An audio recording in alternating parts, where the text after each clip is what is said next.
If you enjoy tight sequencing, tactical races, and elegant mechanisms, Carnuta invites you into the ritual. In Carnuta, druids from distant lands gather for one purpose, to brew the most powerful potion of the year. 8 secret ingredients have been chosen. The competition is fierce, and one perfectly timed rune flip could decide everything.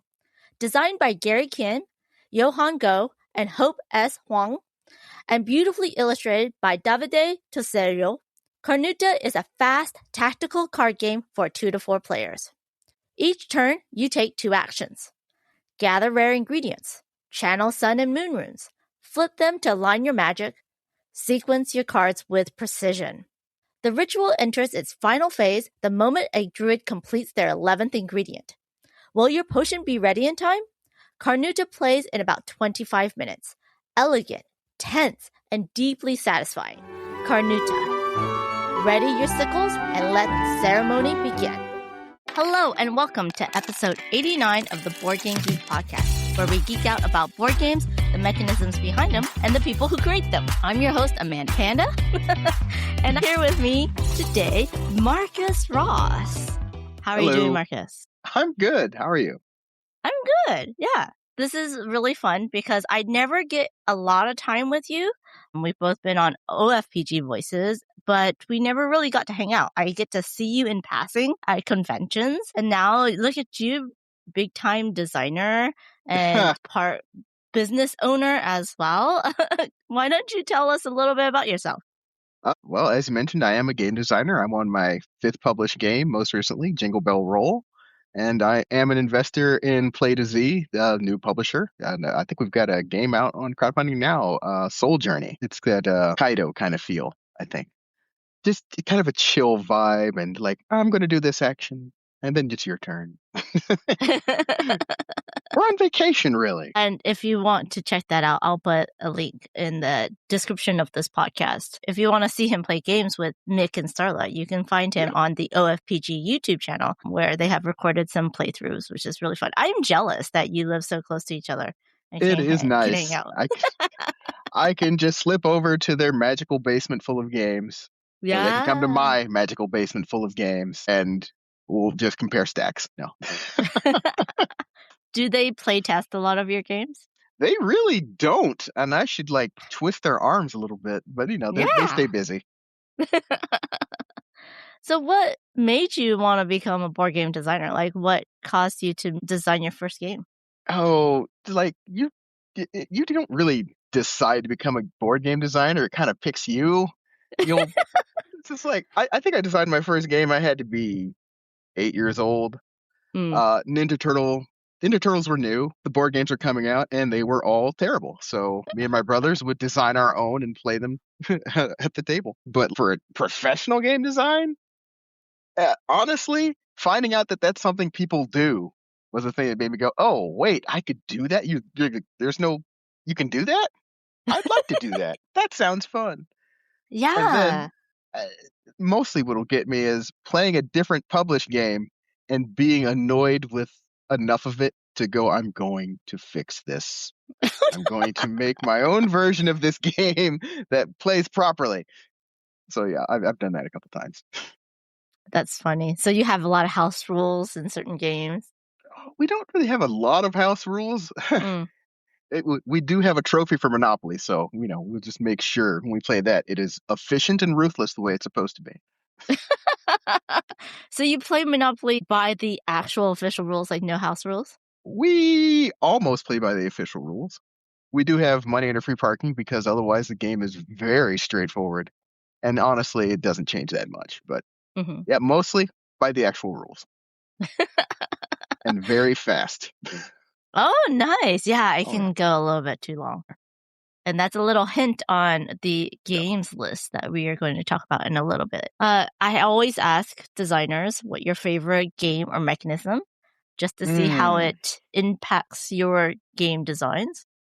That is tough to pick a single favorite game. I think I'm going to just cop out and just say one really amazing game that I admire. And that's going to be Sid Sackson's Acquire. That game is from the 60s. and still gets played every year at my house. I actually commissioned a copy of Acquire. I have such respect for that game. Wow. It feels like it was designed in the future when it came out in the 60s. Yes, I played a version of this one, and yeah, it was fun. I Yeah, enjoyed it. I mean, watching people play it is boring. It looks like they're doing their taxes. But Yes.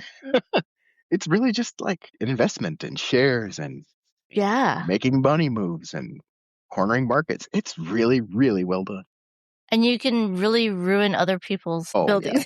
yeah. If you don't know what you're doing and you overinvest, you can be out of that game half an hour in and just waiting it out. Yeah. It can be brutal. Dude. Just the fact that you can release a game that is that old and make very few changes to the core rules and still works in the modern market, it's fantastic. That's very true. That is very true. I didn't think about that, but you're completely correct. So you have designed 5 games, and the latest one is very adorable. Jingle Bell Roll from Chris Couch Games. Can you tell us a little bit about this one? Sure. Jingle Bell Roll is a push your luck dice game. It's based on Yahtzee, so you get the 3 rolls, and you're trying to do scoring combinations, and it's all Christmas themed. So if you roll stockings, the more stockings you get, the more points you get. There are cookies and milk on the dice on separate sides. They don't count for any points unless you roll them together. So every pair of cookies and milk is 4 points. And then there are gifts on there. The gifts score the most points of anything, but for every gift that you score, you have to give a gift card to another player.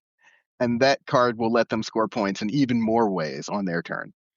And it's very cute. I mean, the artwork they did is phenomenal.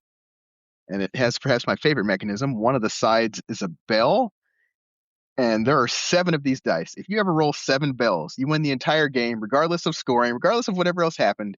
You just win. The game is over, and it's like a little Christmas miracle that's possible. So you're never out of the game, no matter how bad the score is. That's so fun. Yeah, it's very cute. And it can be played year round, even though it's... Oh, yeah. I definitely designed it to be played year round.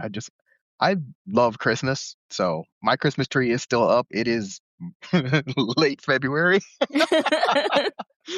As of the recording of this podcast, yes. I have not played it yet. I know that Mick and Stella really enjoy it. I forgot to get a copy at PAX Unplugged, but definitely did get a copy. Yeah. But like, you do. Yeah. We were talking before this recording about how we met. I think it was through OFPG Voices, but also we've passed each other on multiple conventions. So what is some of your favorite conventions that you like to go to? I really love Geek Way to the West in St. Louis. Technically St. Charles, but it's right there. That one is a really fun convention. The entire thing is at the hotel and the convention center. They're tied together. So there's just game playing on every available surface. And there's a really big play and win portion of that. So publishers put at least 6 copies of every game they've gotten play to win, and just the attendees will play those games over that weekend and get to take those home. I go to Origins every now and then. I do like Origins quite a bit.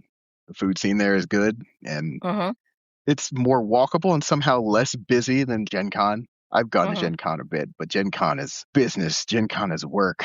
Gen Con wants 8 miles a day on foot, and you're just like, I would like to have fun at this convention. It's not a game playing convention. And I like going to game playing conventions. A lot of the conventions I go to are just game designer conventions, so I go to a lot of Protospiels. In fact, I just got back from Protospiel last weekend in St. Louis. So, and of course, we met at PAX Unplugged, which I think is a good mix of playing and business. I do like that one. I've done it twice now, and Philadelphia's great. And and again, the food scene's good there too. It's just like right there. They've got the terminal market. That's great. Yes. And the Asian area, I should say. Do you have to get in a car? Because not for PAX Unplugged. You just walk there. I think every Sunday night for PAX Unplugged, we have a big dinner at a duck place within walking distance. I think it's like 3 or 4 blocks away. and we have a big group, and I always have to call up and be like, we have 12 people. Can you fit us Wow. in? Yeah. It's so much fun, though. It's lovely time, and we have a couple of tables, and we just chit-chat and eat really good food. So Last time I went, I stayed at the Marriott, and I tell you, there's a train from the airport straight into the Marriott. So yes. that, I don't know if I will ever do it any other way. That was phenomenal. Yeah, the train's very inexpensive, and it's nice, especially if you know which stop to get at and your hotel's like close. Mm. If your hotel's not close, it's not fun rolling those suitcases on the streets. Why don't you just put up an advertisement that says "Mug me, I have I everything and know. no way to escape." Yeah. Yeah, I won't do that again. Now, right before Protospiel, you went to New York Toy Fair. Is that correct? I did. That was Yes. my first time in New York City. So Oh, okay. Yeah. yeah, That I is the main topic for this episode is Marcus's experience at the New York Toy Fair. And if you don't know what that is, it's because it is more of an industry event, just like Gamma. Not just anyone can go. It's definitely more of a trade show than a convention that the general public can go to. And it's like it's said, it's the toy fair that's held in New York City. So, Marcus, how did you get to go to this toy fair? Well, you have to apply to go. So I actually sent them links to my BGG page and like showed them proof that I'm in the TTGDA, my membership status there, just proving that I am someone who works in an adjacent industry to toys and games. So, and then I paid a bunch of money. Then I flew out there and I decided to do it pretty last minute, which had I done a little bit more research, I probably would have gone to Gamma instead, but it's a learning experience for me mostly. And that's okay, right? That's It's totally okay. okay. Yeah. So have you been to Gamma before? I have not, but it is the thing people kept telling me, you should go to Gamma. And I'm like, that is a great idea, but why is Gamma Sunday to Thursday? Yeah. That's a lot of PTO. I still have a day job. This is not the way I make money to live in my house. Not yet. What? I'm trying. Yes. I just asked because I wonder what the difference would be. I've been to Gamma once on their content career, their press program, but I've never been to the New York Toy Fair. So can you tell us a little bit about it and like how it's different from board game conventions? It is wildly different than board game conventions. This was primarily for business people. And if you own a store that carries toys primarily or has a large section that's toys and games, I think this would be a decent convention for you to go to. It's very much like shopping the future. So products that these companies are coming out with in the very near future or by the holiday season coming up, they had them on the floor to show people so they could order them for their store. You could not buy things on the floor. There were just no sales. Okay. And also, everything's brightly colored, everything's puffy. There's people in mascot costumes for products that you haven't come out yet, and no kids. Just no children at all. Just thousands of adults, a lot of whom are really just kids at heart. I just watch people do things to booth displays. So I'm like, huh, so there's no kids here? All right. I mean, for a toy fair. For a toy fair, like stuffed animals and just games of all kinds from companies of all sizes.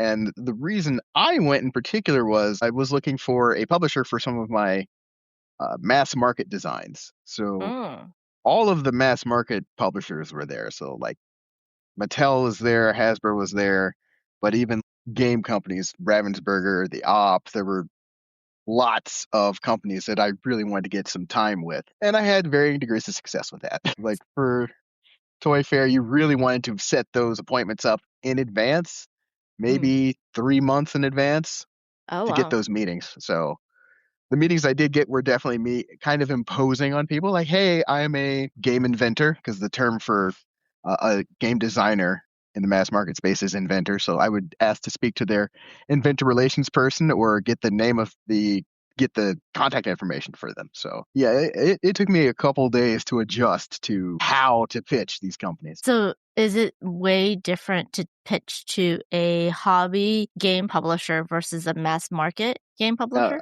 I would say very different. So for instance, Mattel.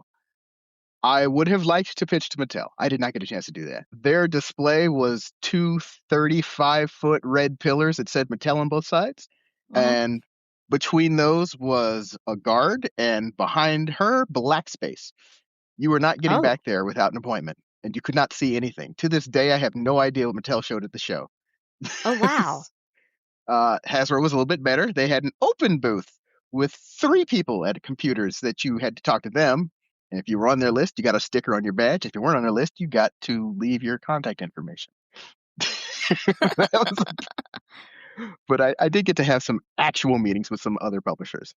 But pitching to them is different. They are a lot of the times they will give you basically a guideline of what they're looking for. We're looking for games for this market segment, and we're specifically not looking for these types of games. Well, let's say we're looking for party games, but we're not looking for card games at this time, or the exact opposite.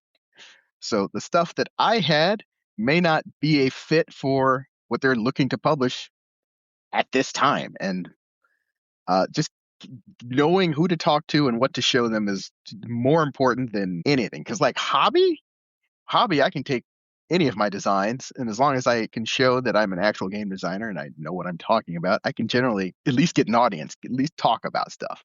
And I don't know if they have more time, but they're just more willing to hear a pitch. And I mean, they're also, the companies are much smaller, right? They are very much smaller. I was definitely at a table where a man said to me, if they made a game that sold 100,000 copies, that would be a major flop, and they'd have to reconsider some things. And I went, This is a very different market, because if I sold 100,000 copies of anything at all, I think I would do several dances. Yeah. It's like, that is I really call big. this the flop. Like, oh my gosh. The flop dance. It's like, oh, wow. That has to be major pressure. I can't imagine. Because like then every micro decision about how you make that game matters, because your rule book has to be absolutely perfect and every color has to be correct. And I can't imagine what the kind of pressure that is. Yeah. But I'd like to try, so, you know. Did they demo games? Were there any freebies? There were surprisingly few freebies, honestly. I mean, like they'd be pamphlets. Maybe like here's our catalog of what's coming, but otherwise you'd have a full store display that looks like things you could take with you, like giveaways.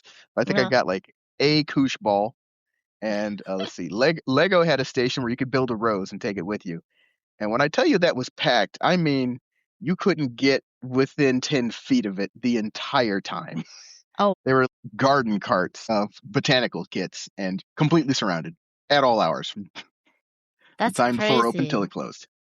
Okay. So it is more of a retailer facing, more for selling. Yeah, I saw a few games I would have liked to take with me, and they were like, you can have your store place in order. I was like, but you came here from overseas. Like, okay. Oh, that's all right. Oh man. It's rough. Was there a lot of international There companies? was quite a lot of international presence. So there were even some manufacturers from China. There was a whole Chinese section where they had logistics companies offering their services. But as far as games went, they weren't even all together. It was at the Javits Center, which is gigantic. I mean, it's a very big convention center sort of thing. And it was over 3 floors. Okay. And the places I needed to visit were on every floor in every spot of it. So I got in a lot of steps. Yeah. So was there panels? Was there workshops as well? If there were, I was not privy to them. I think there was one section on one floor they had something called like a university. It was like not even like a closed space. It was open. It looked like cafeteria seating, but it was actually the spot where they'd have like lectures. I think there was one I wanted to attend, but I couldn't even find a lecture space, so I missed out. Oh, But wow. that's it. They were very fast. Did you notice any marketing or content creators there? I mean, so of the thousands of people that were there were probably 7 children. So I said none, but the 7 that were there were all influencers. So a Yeah. 6-year-old that reviews toys who makes more money than I'll make in a year. Just like, okay. But Hmm. other than that, no, they weren't obvious content creators, but I imagine Okay. there had to have been a few. Hmm. That's interesting. I do follow one person that went Hmm. there, because she has an indoor playground, and she was like doing recordings, and it didn't look like it was that many people. It was such a big space that even though it was quite full, it Hmm. didn't you weren't bumping into people. But Oh, like, so it's not like Gen Con where you're like really no, crowded. Gen Con has such a wider audience of folks that can attend. So Hmm. like Hmm. I got a discounted rate and I still paid hundreds of dollars to go.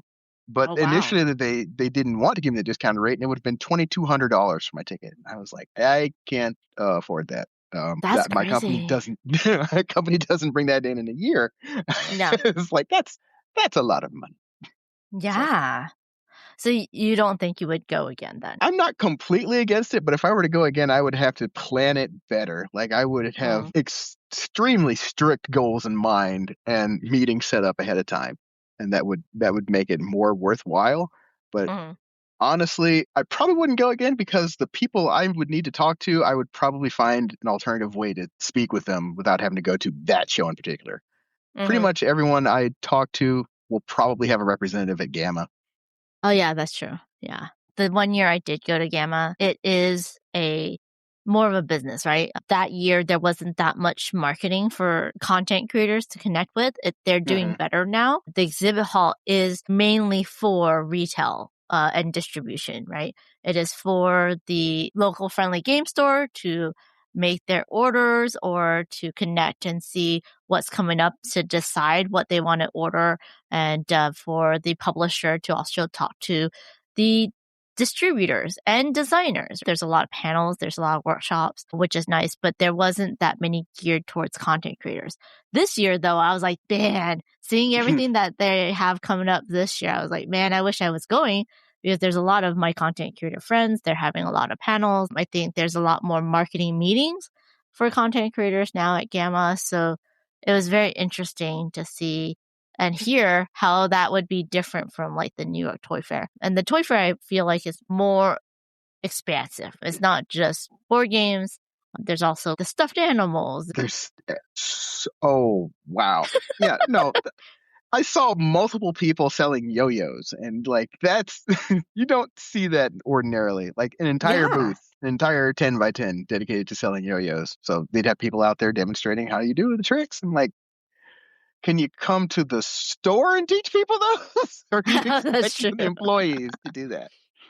It's like Did the board game publishers have demos of their games? very few. Mhm. Asmodee did. They had tables where they would show, and they had a giant version of something. I don't remember what it was called, but it was kind of wavelength like. Oh, okay. Uh, they had a giant display of that. But see, Exploding Kittens had a booth. I don't think I saw any demos. It did just have games on tables. I think someone would explain them to you, but I don't think there were like actually running people through demos. Okay. Very The op interesting. did give away copies of Flip 7, so but Oh, yeah. of course, why Okay, yeah. not? Yeah.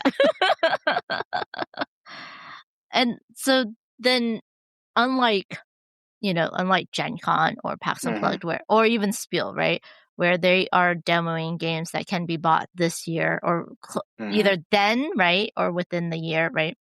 Um, the Toy Fair, from what I'm hearing, is that these are games that are to be coming. Like you're just hearing like pitches and overviews of games that are not released yet, correct?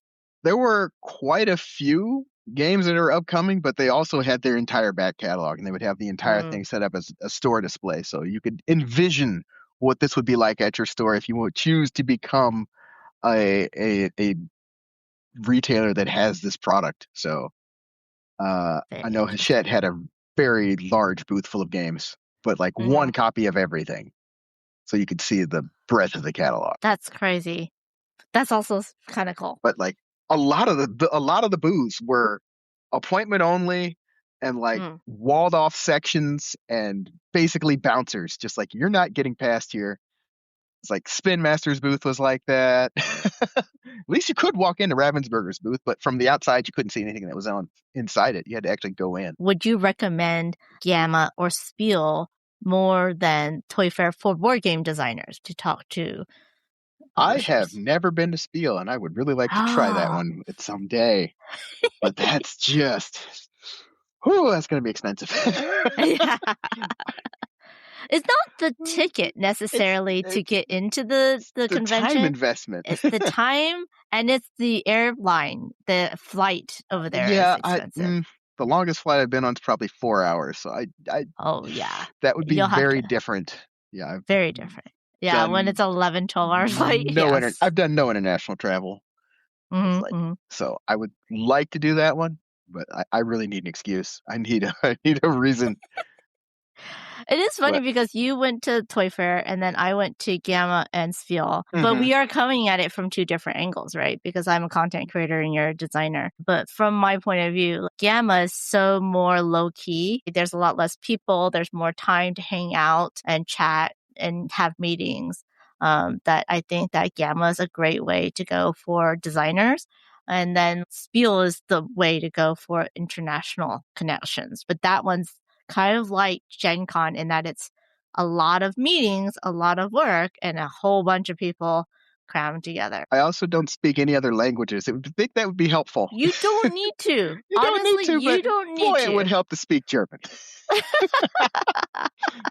You Yeah, but to answer the question, yes, I would absolutely recommend going to something other than Toy Fair if you want to have either that or really do your groundwork ahead of time. Did you stay a little bit longer? Did you have a day before or after to go hang out in New York?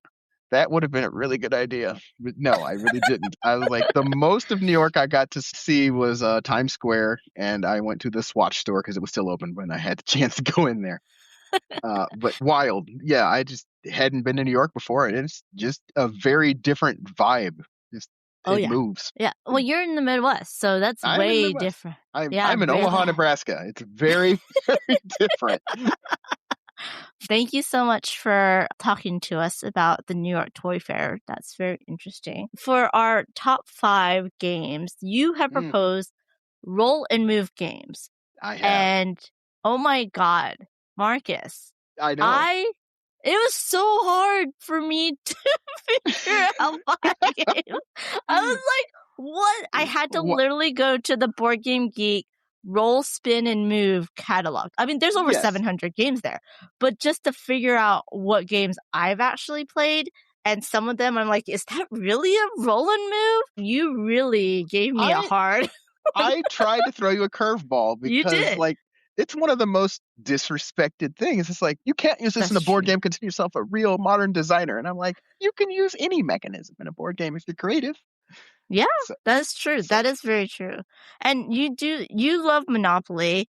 Monopoly is the quintessential one that people think about when you talk about roll and moves, right? It is. And, to be fair, people are correct. Monopoly is not a great game design. It is designed to teach you capitalism is awful. And as a teaching tool, it's great. It's like, did you play a game? Did you lose? Do you feel bad? Great. The game did its job properly. That's exactly what it was going for. Mm-hmm. So, yeah. I like Monopoly Deal. Oh, you like Monopoly Deal? I do like Monopoly Deal. That's my version that I like. Although there's some really cute Monopolies. There's so many Opoly games out there as well. They have gotten very creative of what they're doing with Monopoly in recent years. So that's fine. Yeah. And the new versions, actually, they did a decent job of making an actual product this time. So I was pleasantly surprised by how it's organized and how that product's put together. But yeah. So what is this trophy that your family does? Do you just like have Okay. whoever wins it, they can put it in their room? Do We they actually get their name on it? actually have two trophies. We have one for 4th of July and we have one for Christmas. So we play twice a year. And whoever Okay. wins it just takes it home. It's one of the Franklin Mint silver Monopoly houses Oh. inside like a cast resin piece.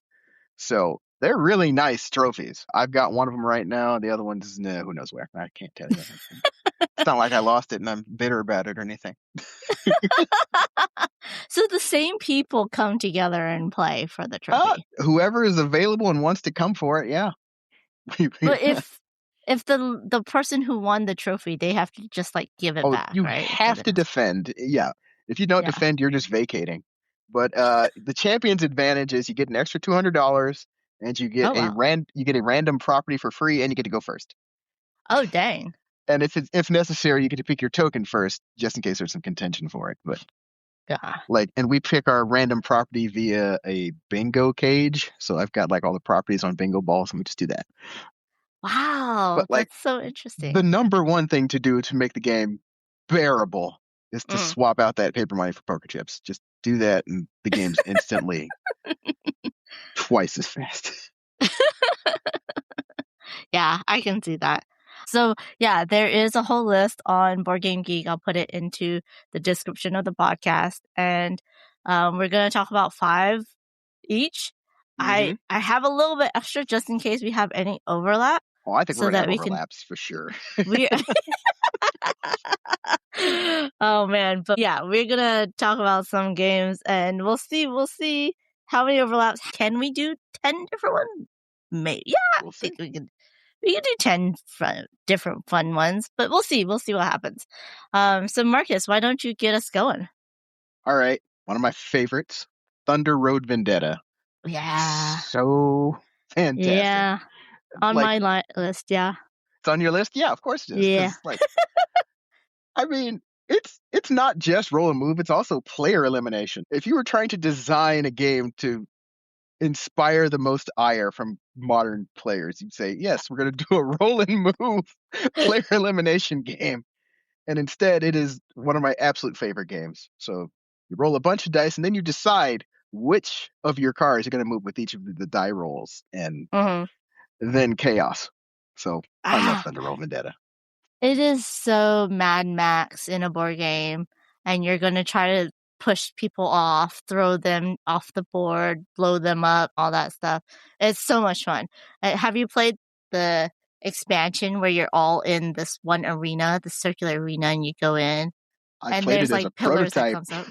Yeah, Oh, I played as a prototype. I have it. It's in my basement. But yes, I played it as a prototype. I haven't had a chance to play the published version yet, but I do love just the fact they're going all in on that.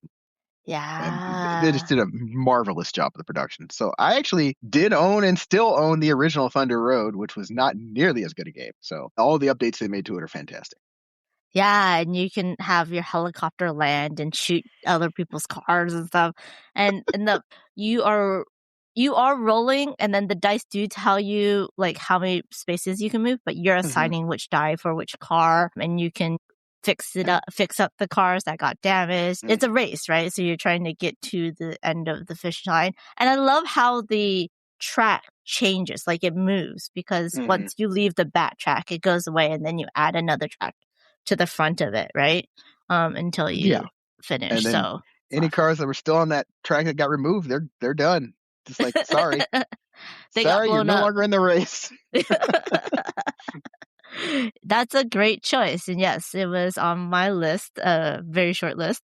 That was Hmm. Thunder Road Vendetta for 2 to 4 players, designed by Dave Chockler, Brett Myers, and a whole bunch of other people. Let me see if I can read them all. Dave Chockler, Brett Myers, Noah Cohen, Rob Davio, Justin Jacobson, Jim Cafier, Brian Neff. And it is published by Restoration Games, who did a lot of bringing back a lot of different games as well. So, but I agree with you. They did a great job. There is expansions as well that you can get that just adds more to it. And it's just fun. There's like semi trucks and stuff like that. I mean, I remember backing the big box on Kickstarter.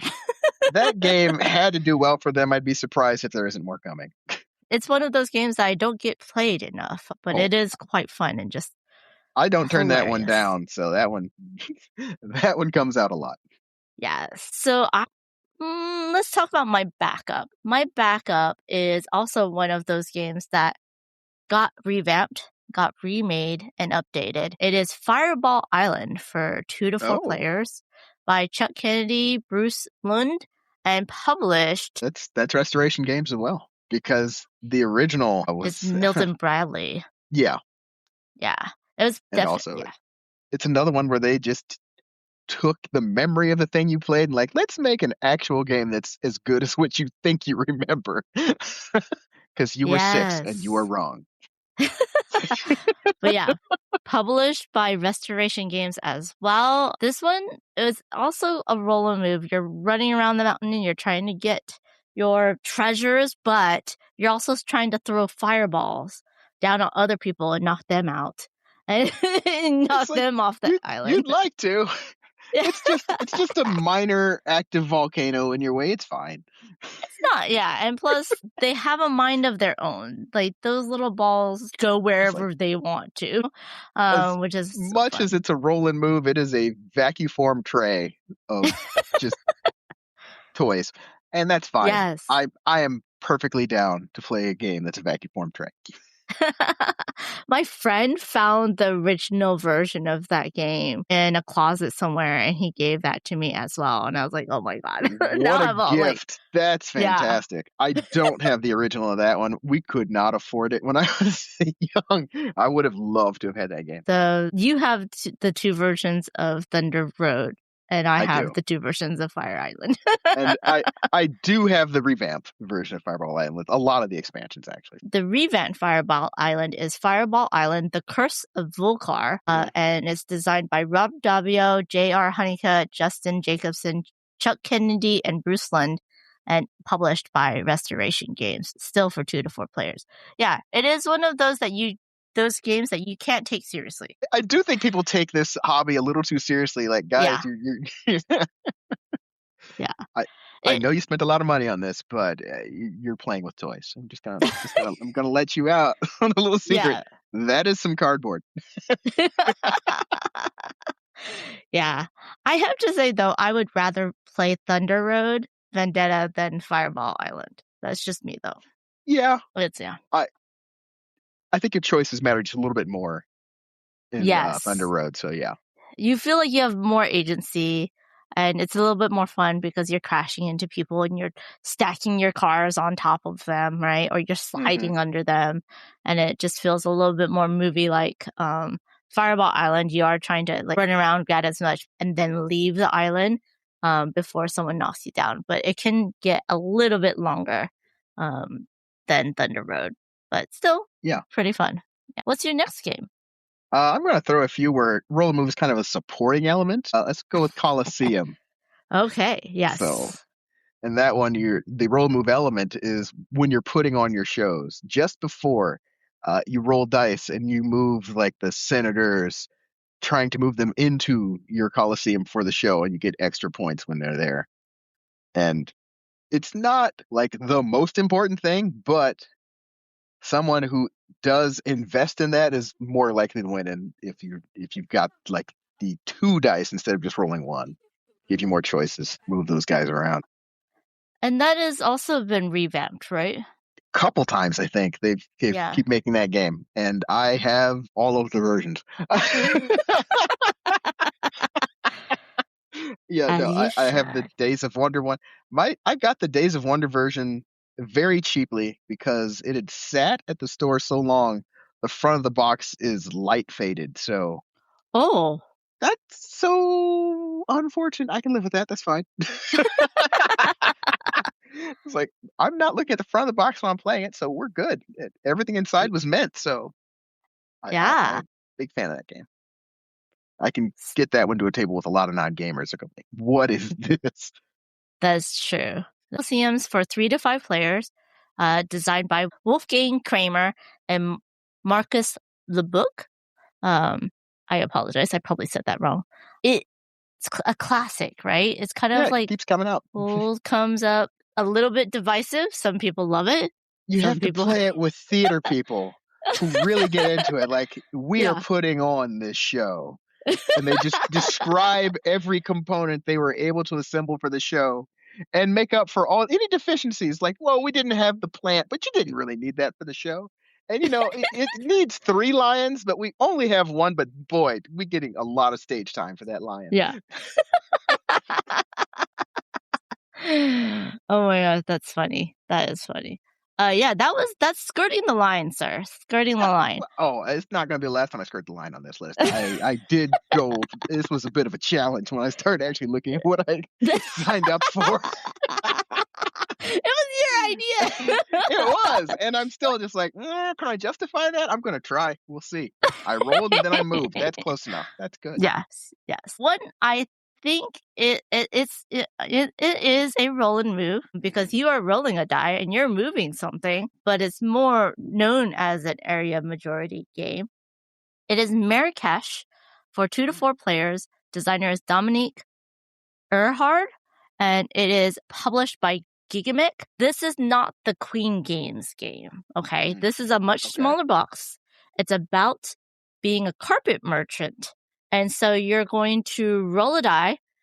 Well, first you're going to move, like face the merchant a certain way. Then you're going to roll a die.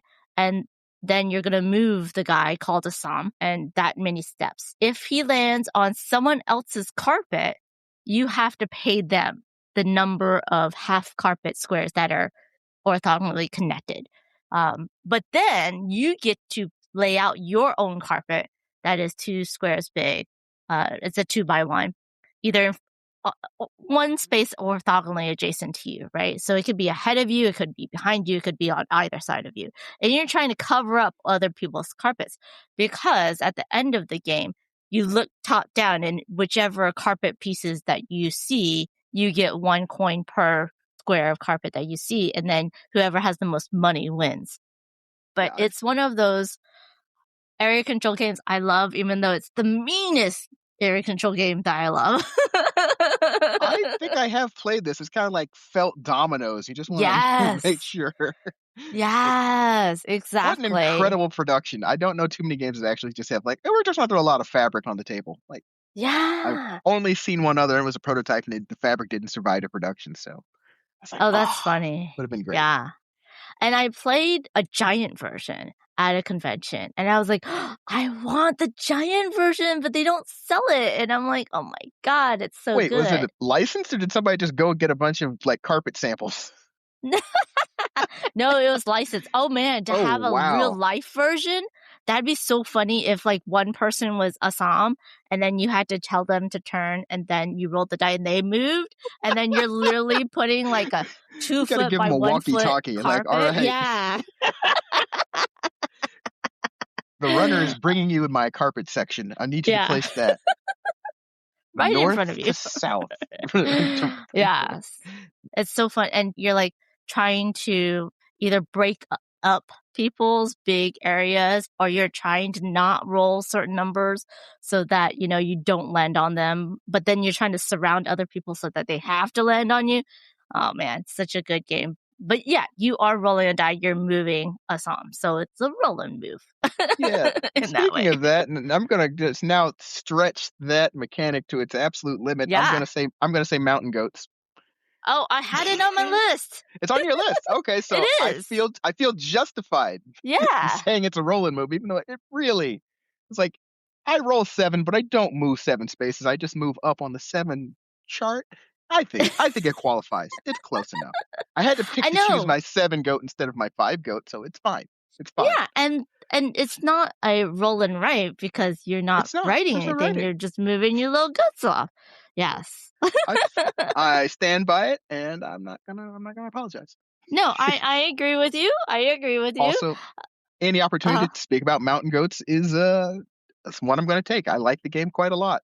So yes, Mountain Goats for 2 to 4 players, designed by Stefan Ristas. I terribly sorry. I don't think that's how he says his name, but it's published by All Play. And yes, I really love Mountain Goats. It's very fun. You're gonna just roll dice, decide the sum of the dice which goats to move up. What I love is when you get to the top and you get to kick that goat off and get the token. I love staying there and heckling people like, why didn't y'all knock me off the mountain? I guess I'll just take I'm just another gonna one of get these points. chips. It's cool. I like it. Yeah. But also, I think And they just announced like Mountain Goat's Legacy. They did a campaign for it. yes. I could Yeah. not convince my gaming group that that's a thing we needed to do. I have to find another gaming group that's into this because that sounds hilarious. Yes. That sounds hilarious and fun to me. I want to do that. I was unfortunately not able to join any of the events that they had at the different conventions. They do have an expansion for Mountain Goats with a separate board because, once you're the number of chits or tokens for each number runs out, then your goat has nothing to do. So they have another area that you can move your goat to get more points. But I really am interested in Mountain Goats. Everybody who's tried it and demoed it said it's really fun. It does add and change the mechanisms of what you're doing in Mountain Goats as you play along. The great thing about Mountain Goats is it's just such a small box game, easy to get other people to play, very fun. You start yelling at each other, quick game. And so I wonder how Mountain Goat's Legacy is going to do. Who knows? And I'd be Yeah. delighted to find out. But it's interesting. Me too. I hope they do have more demos. It was on Kickstarter, so I hope they do have demos at other conventions throughout the years because I would love to check that out. But yeah, good choice. Mountain Goats from All Play. Mhm. Now now I'm like, what am I gonna say? Because you keep taking. I keep stealing. You can steal. I'm waiting for you to steal mine. I'm waiting for you to steal my number one here, so it's gonna happen. Let's see if I can steal it right now. It's gonna be Magical Athlete. You have stolen it. Yeah. Yeah, Magical Athlete, definitely a great one. It literally is a roll and move race, and it looks like a cartoon from the 80s or 90s with its bright look. It is for 2 to 6 players, and it is designed by Richard Garfield and Takashi Ishida from CMYK. They reimagined it. This is another one that has been revamped, and it's very fun. In the beginning, you get 3 characters, and then there's 3 rounds, and you decide which character you get to put out. Every character has a special ability. Your character might be able to just move 1 every time someone rolls 1. And some of them are if you land on someone or if they land on your spot or every time someone else does something. So it's a quick, light, roll and move race, but everyone's invested because you have to be listening and watching for things that will activate your personal power. And then you do 3 races. The front side is just a basic board, but the back side has some very fun spaces that maybe push you back. Go back forward. And then you might get stuck. Yeah. Get a point for free just for landing here. Yes. Fall over. No, it's just like it looks like a fever dream. It plays like a fever dream. You cannot take it seriously. I mean, one guy can always move 5, and then there's the huge baby. I love the huge big baby. Yeah, huge I think that's the favorite. Takes up the entire square, and the rule for huge baby is no one else can be on her space. So you just can't. There's physically no space on the space for you to be on the space with big baby. The huge baby. Yes. Everybody says big baby, but it's huge baby. Huge baby. I think it's like the rule book has like backstories for all the characters, and the one for huge baby is she's 30, and you're just like, what is this game? It is so fun though. I mean, it's you cannot take these games seriously. You just have to roll with it and act like you have some agency because you really don't.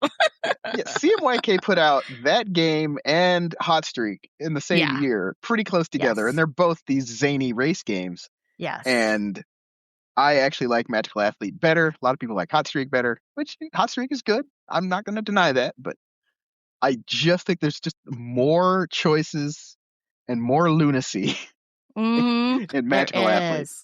Yeah. And Hot Streak is another racing game, but it's not a roll and move. Like you Nope, have no dice. I'm not going to talk about it. you can't do anything. So RPGs, Hot Streak ready, is a set, very, bet. very, very light game of ready, set, bet. You're right. If you have like a family that's just wants something just really fun and bright and no strategy to it. Oh, there's some. Uh-huh, uh-huh. Well, you choose which of your racers going to race.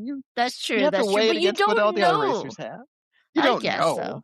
No, You don't no. know. Once the race is started, you must surrender to the chaos. But like, Yes. the drafting was your last chance to make any actual That's very choices. true. I do like how they give everyone their own die, though, which is quite nice. Yes, but that is Magical Athlete, and I agree that is a roll and move.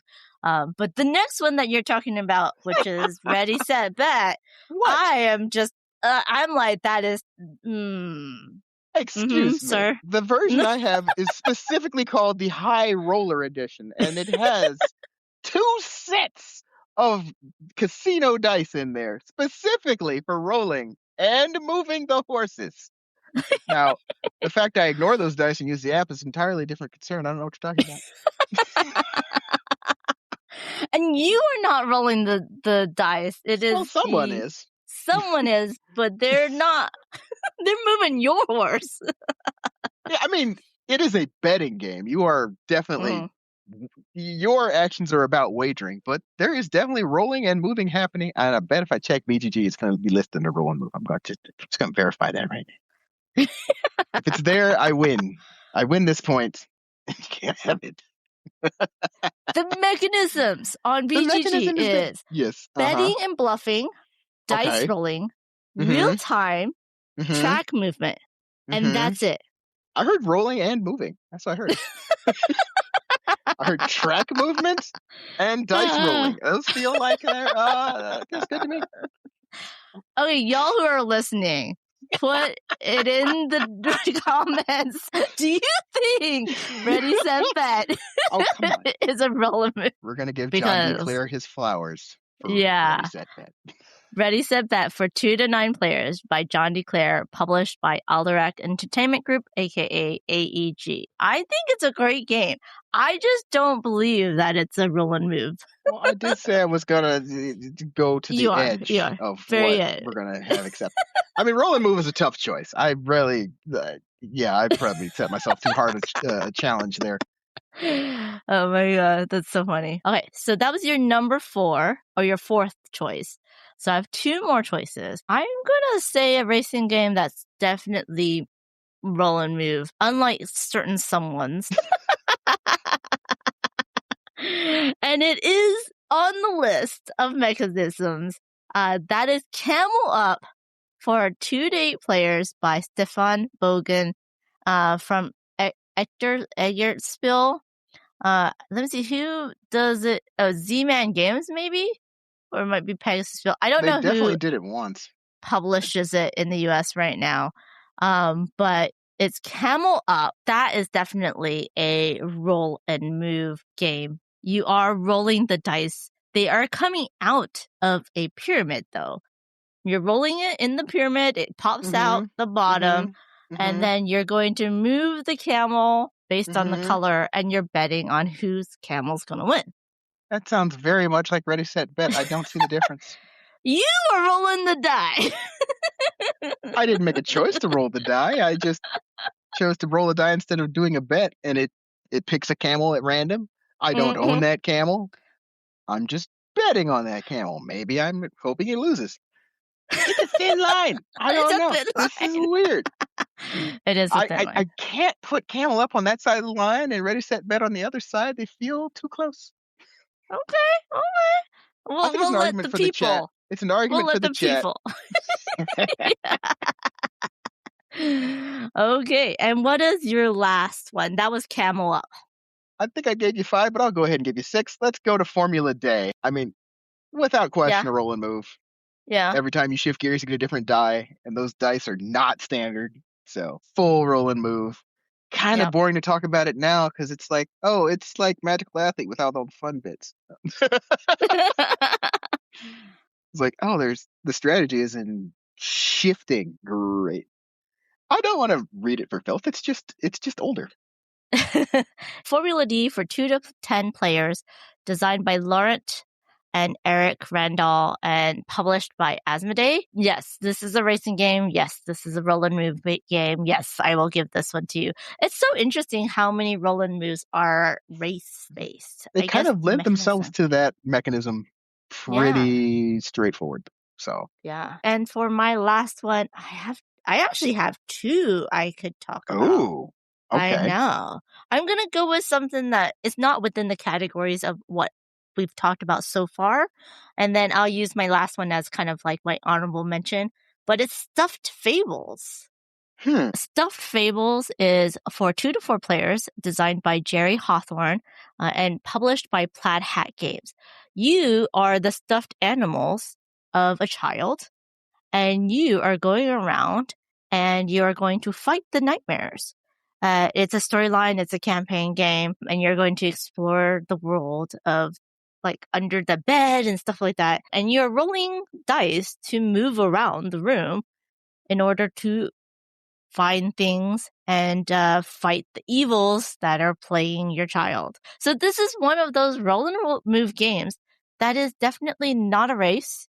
It is not a push your luck thing. It is definitely a story driven game, which is unique for our list. But I find it light but fun, especially if you are going to go through the story of it. So I'm guessing you haven't heard of this one, huh? I've heard of it. I haven't played it. I really should. Like, the list of games that I have not played is so long because the list of games that come out just keeps increasing. But it's definitely one that I would like to play at some point. Yeah.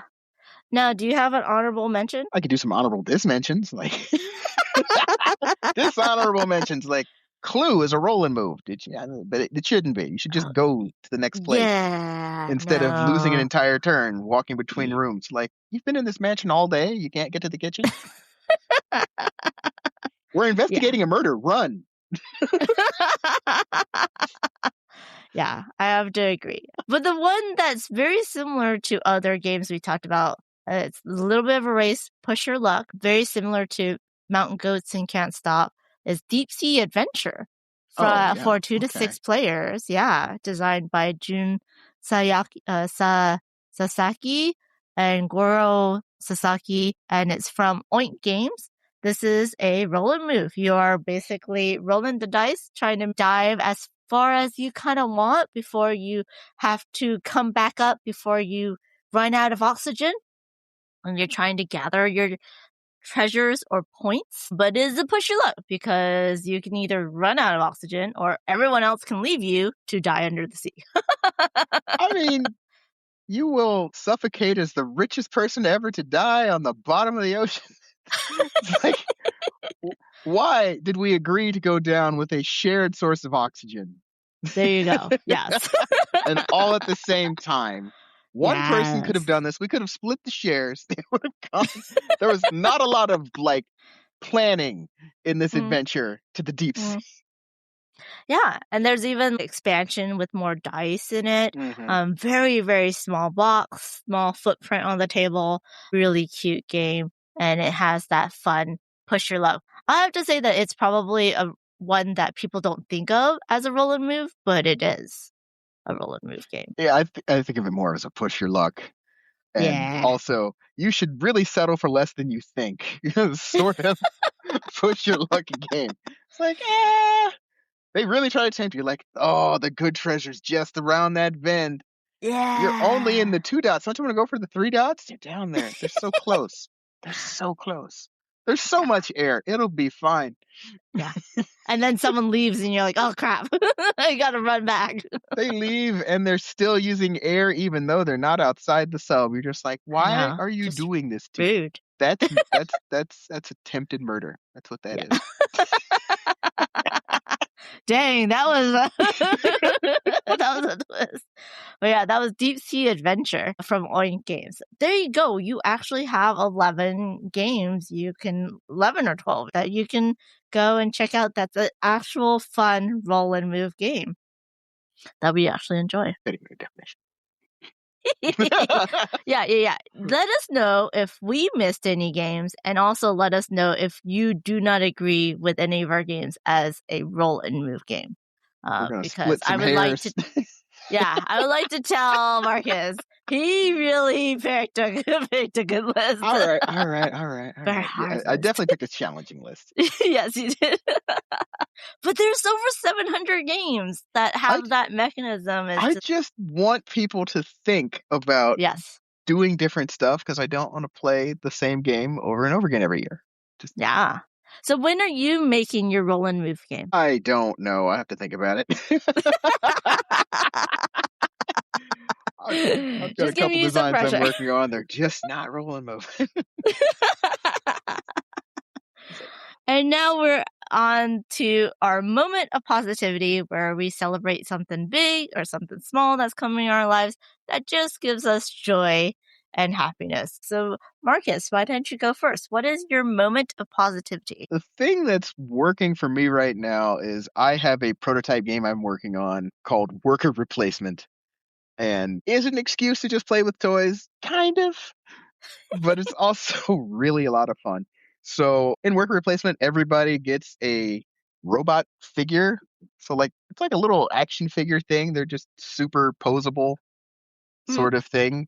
And you do kind of like almost a charades freeze action thing. So everybody gets assigned a job and you have to pose your robot doing that job from like a board of 12 that's on the table. Okay. Everybody gets assigned one. You pose your robot doing that job, and everybody else has to guess which job your robot is doing. But the jobs are kind of close together, so you have to like really get the positioning right. It is hilarious, and because they're robots, I can do robot things. So you have to break your robot in half, or you do this round without a left arm. Just push the ideas of what you can do. Throw in a couple props. It has tested extremely well at every proto spiel I've gone to so far. So I'm excited to see how that goes. And it's just funny. That sounds really interesting. There's a bit of satire in it about like the current state of all these companies trying to make robots happen. And it's like, it's not prime time, guys. This thing is not going to be your chiropractor anytime soon. I hope not. That's you say crazy. that, but there's at least one company that's got robots doing that. So you're just like, oh, yeah, I'm not getting on that table. It doesn't know when to stop. That's interesting you say that because I am listening to an audiobook. It is called Service Model by Adrian. Oh, I cannot say this name. Tchaikovsky, but it's about a world where it's only robots. Like all the humans have died. And you have robot valets and robot police and this robot's trying to find his place and just find a job as a valet after accidentally, quote unquote, unaliving his master, the human. And it's just really interesting to see the kind of view, right, of what would happen if robots actually took over and how the demise of the world came about once robots did everything. And it's very funny because they have this one scene where the police robot comes and then they're like, oh, you need to get a medical robot to pronounce the human dead. But then the medical robot's like, you gotta wait, and then comes in, and then the police robot's like, oh, okay, medical robot, I want you to pronounce him dead. But the medical robot says, that's not my task. My task is to provide him medical help.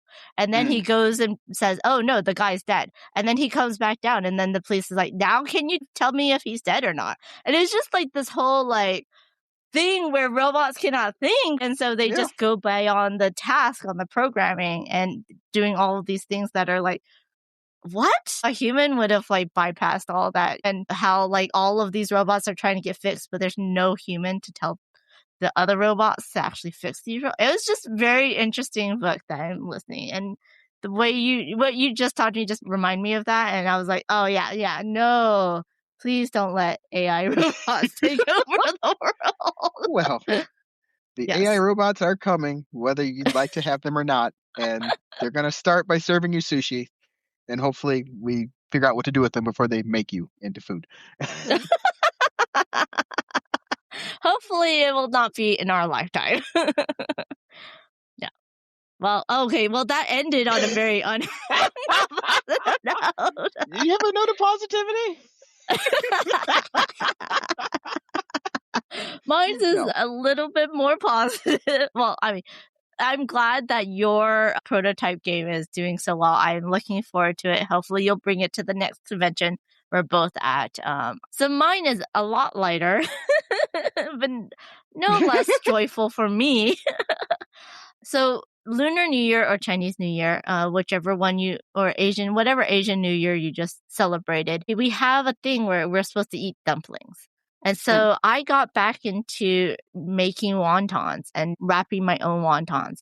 And I forgot how much I enjoy it, how much I enjoy the process of just wrapping them. There's like multiple ways to do it. And then like cooking up fresh wontons and eating them either just in a soup or on their own with dipping sauces. And it's just so lovely for me because I really enjoy it and I really like dumplings and wontons. I just still have not found my favorite filling recipe. Like I'm still tweaking it. But once I do, then it's going to be absolutely amazing. But I enjoy wrapping. I enjoy wrapping dumplings and wontons. It's one of those repetitive tasks that you do that it just helps you clear your mind and decreases your stress. So yeah, my moment of positivity is when I made 100 wontons. Yeah. I missed a wonton making party to go to Toy Fair, and I would have enjoyed the wontons too. Yeah. Well, thank you so much for joining me, Marcus. Where can people find you on the internet? You can definitely find me on Blue Sky. I'm just under my name, Marcus Ross. That's the easiest and best place. I have Facebook. I wouldn't describe myself as on Facebook, but you can find me there as well. I occasionally post game stuff there, but I mostly post on Blue Sky. And what games of yours can people buy right now? Well, let's see. Right now, my back catalog is mostly available locally in Omaha at Spielbound Board Game Cafe. They've got Discount Salmon. They've got Let Her Go, both of which are very limited supplies, and I think they might be the only retailer that has those. Bees is completely out of print. You can find Lord of the Rings adventure book game many places. I don't know if Barnes & Noble still is carrying that one. And Jingle Bell Roll is fresh out, so I don't know where you're finding that, but it's new in distribution. And you can probably buy it from the Chris Couch Games website. You can definitely buy it from the Chris Couch Games directly from their website. Yeah. Is there any games that we should be looking out for in the coming year? I hope I get Worker Replacement out to someone, and I have a couple of designs that I'm trying to get signed, but nothing else that I can really say to be on the lookout for. But if you really want to make me happy, there's always Play to Z stuff you can buy from my company. So